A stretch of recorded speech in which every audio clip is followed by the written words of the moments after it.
So ನಾನು ಅನ್ನೋದನ್ನ ಬಿಟ್ಟು ನಾವು ಅನ್ನೋದನ್ನ ಯಾವಾಗ ಈ ತತ್ವದ ಮೇಲೆ ನಾವು ನಡೀತೇವೆ ಆಗ ಇನ್ನು ಹೆಚ್ಚಿಗೆ ಮೇಲೋಗ್ಲಿಕ್ಕೆ ಯಶಸ್ಸನ್ನು ಕಾಣಲಿಕ್ಕೆ ಸಾಧ್ಯ ಆಗ್ತದೆ ಅನ್ನೋದಕ್ಕೆ ಇವತ್ತು ಈ ಬ್ಯಾಂಕಿನ ಕಟ್ಟಡ ಮತ್ತು ನಮ್ಮ ರಾಹುಲ್ ಕಲುದಿಯವರು ಈ ಜವಾಬ್ದಾರಿಯನ್ನು ತೆಗೆದುಕೊಂಡಾಗ 10 ಶಾಖೆ ಇತ್ತು, ಈಗ 16 ಶಾಖೆಯನ್ನ ಮಾಡಿದ್ದಾರೆ ಅಂತ ತಿಳಿದು ನನಗೆ ಬಹಳ ಸಂತೋಷ ಆಯಿತು. ಅವ್ರ ಮೇಲೆ ಅಪಾರವಾದಂತಹ ವಿಶ್ವಾಸವನ್ನು ಇಟ್ಟು ಎಲ್ಲ ಹಿರಿಯರು ಯುವಕರ ಮೇಲೆ ನಂಬಿಕೆಯನ್ನು ಇಟ್ಟು ಈ ಜವಾಬ್ದಾರಿಯನ್ನು ಕೊಟ್ಟು ನಡೆಸಿಕೊಟ್ಟಿದ್ದಾರೆ. ಆ ಎಲ್ಲ ನಮ್ಮ ಈ ಸಹಕಾರಿ ಕಾರ್ಖಾನೆಗಳನ್ನ ಕಟ್ಟಲಿಕ್ಕೆ ರಾಷ್ಟ್ರೀಕೃತ ಬ್ಯಾಂಕಿನವರು ಯಾರು ಕೂಡ ಸಾಲ ಕೊಡ್ತಿಲ್ಲ.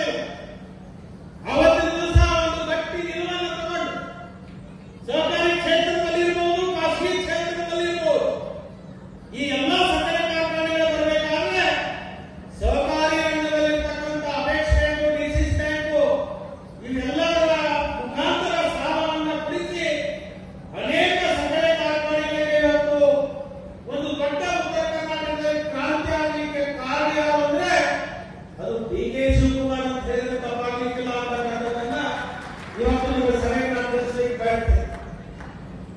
ಬಹುಶಃ ಅವರು ಸರ್ಕಾರಿ ಸೇವೆಗಿದ್ದಂತ ಸಂದರ್ಭದಲ್ಲಿ ಅತನಿಯಲ್ಲಿರ್ತಕ್ಕಂಥ ಕೃಷ್ಣ ಸಕ್ಕರೆ ಕಾರ್ಖಾನೆ ಯಾವುದೇ ಬ್ಯಾಂಕ್ನವರು ಸಾಲ ಕೊಡಲಿಕ್ಕೆ ಬರ್ತಿರಲಿಲ್ಲ. 10 ವರ್ಷ ನೆನಪಿಟ್ಟು ಹೋಗಿತ್ತು. ಅವತ್ತಿನ ದಿವಸ ಡಿ.ಕೆ. ಶಿವಕುಮಾರ್ ಅವರು ಸಹಕಾರಿ ಮಂತ್ರಿಗಳಾದ ಮೇಲೆ ಅತಿಗೆಯಲ್ಲಿರ್ತಕ್ಕಂಥ ಕೃಷ್ಣ ಸಹಕಾರಿ ಸಕ್ಕರೆ ಕಾರ್ಖಾನೆಗಳಿಗೆ ಅಪೆಕ್ಸ್ ಬ್ಯಾಂಕಿನ ನೇತೃತ್ವದಲ್ಲಿ ಇವತ್ತು ಆ ಸಕ್ಕರೆ ಕಾರ್ಖಾನೆಗಳಿಗೆ ಸಾಲವನ್ನು ಕೊಡಬೇಕು ಅಂತ ತೀರ್ಮಾನ ಆದ ಮೇಲೆ ಈ 3 ಜಿಲ್ಲೆಯಲ್ಲಿ ಸುಮಾರು 50 ಕಾರ್ಖಾನೆಗಳಾಗಿವೆ. ಇಲ್ಲಿ ಮುರುಗೇಶ್ ನಿರಾಣಿ ಅವರಿಗೆ ಮೊದಲು ಮುರುಗೇಶ್ ನಿರಾಣಿ ಅವರಿಗೆ ಯಾವುದೇ ರಾಷ್ಟ್ರೀಕೃತ ಬ್ಯಾಂಕಿನ ಸಾಲ ಕೊಡ್ತಿರಲಿಲ್ಲ.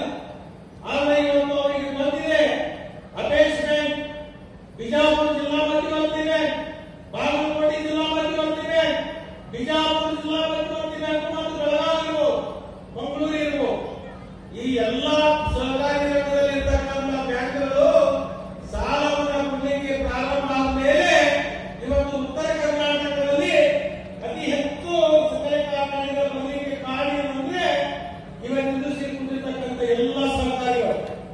ಇವತ್ತು ಅಜಯ್ ಕುಮಾರ್ ಸರ್ನಾಯಕ್ ಇರ್ಬೋದು, ಸ್ವಾಗತ್ ಪಾಟೀಲ್ ಇರ್ಬೋದು, ಬೆಳಗಾವಿ ಜಿಲ್ಲಾ ಮಧ್ಯವರ್ತಿ ಬ್ಯಾಂಕ್ ಇರ್ಬೋದು, ಅದರಲ್ಲಿ ವಿಶೇಷವಾಗಿ ಜಮಖಂಡಿ ಅರ್ಬನ್ ಬ್ಯಾಂಕ್ ಕೂಡ ಅದರ ಪಾತ್ರ ಬಹಳ ದೊಡ್ಡದಿದೆ ಅಂತಕ್ಕಂಥದ್ದು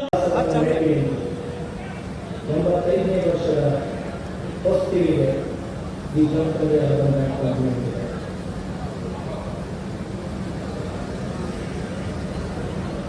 ಅದಕ್ಕೆ ನಾವೆಲ್ಲರೂ ಕೂಡ ಸಾಕ್ಷಿಗಳಾಗಿದ್ದೀವಿ. ಕೇವಲ ವರ್ಷಗಳನ್ನ ಪೂರೈಸತಕ್ಕಂಥದ್ದಲ್ಲ, ಪೂರೈಸತಕ್ಕಂಥ ವರ್ಷಗಳಲ್ಲಿ ಸಾಧನೆ ಮಾಡಿರ್ತಕ್ಕಂಥದ್ದು, ಇತಿಹಾಸವನ್ನು ಸೃಷ್ಟಿಸಿರ್ತಕ್ಕಂಥದ್ದು ಈ ಜಮಖಂಡಿ ಅರ್ಬನ್ ಕೋಆಪರೇಟಿವ್ ಬ್ಯಾಂಕ್. 1940ರಲ್ಲಿ ಸ್ವತಂತ್ರ ಪೂರ್ವದಲ್ಲಿ ದಿವಂಗತ ಅಪ್ಪಾರಾವ್ ಶಿಂದೆ ಅವರು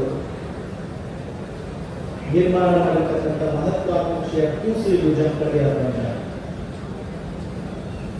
ಇದರ ನಿರ್ಮಾಣದ ಉದ್ದೇಶ ಸಂಸ್ಥಾನದ ಕಾಲದಲ್ಲಿ ಇಲ್ಲಿ ಮೂಡಿರ್ತಕ್ಕಂಥ ಹಣದುಬ್ಬರದ ಅಭಾವ, ಬಡತನ ಇವೆಲ್ಲವುಗಳ ನಿರ್ಮೂಲನೆಗಾಗಿ ಈ ಒಂದು ಸಂಸ್ಥೆ ಹುಟ್ಟಿತು. ಅಪ್ಪಾರಾವ್ ಶಿಂದೆ ಅವರು ಹೆಗಲಿಗೆ ಒಂದು ಚೀಲವನ್ನು ಹಾಕೊಂಡು ಬೀದಿ ಬೀದಿಗಳಲ್ಲಿ ತಿರುಗಾಡಿ ಮನೆ ಮನೆಗೂ ಕೂಡ ಹೋಗಿ ನಮ್ಮ ಬ್ಯಾಂಕ್ನಲ್ಲಿ ಶೇರ್ ಮಾಡಿ, ನಮ್ಮ ಬ್ಯಾಂಕ್ನಲ್ಲಿ ಡಿಪಾಸಿಟ್ ಮಾಡ್ರಿ, ನಮ್ಮ ಬ್ಯಾಂಕ್ನಲ್ಲಿ ಡಿಪಾಸಿಟ್ ಮಾಡ್ರಿ, ನಮ್ಮ ಬ್ಯಾಂಕ್ನಲ್ಲಿ ಸಾಲವನ್ನು ಪಡ್ಕೊಳ್ಳಿ ಅಂತಕ್ಕಂಥ ಮನೆ ಮನೆಗೂ ತಿರುಗಾಡಿ ಕಟ್ಟಿರ್ತಕ್ಕಂಥ ಪ್ರತಿಫಲಗೆ ಇವತ್ತಿನ ಇಷ್ಟೊಂದು ಭವ್ಯವಾದ ವೇದಿಕೆ ಅಂತ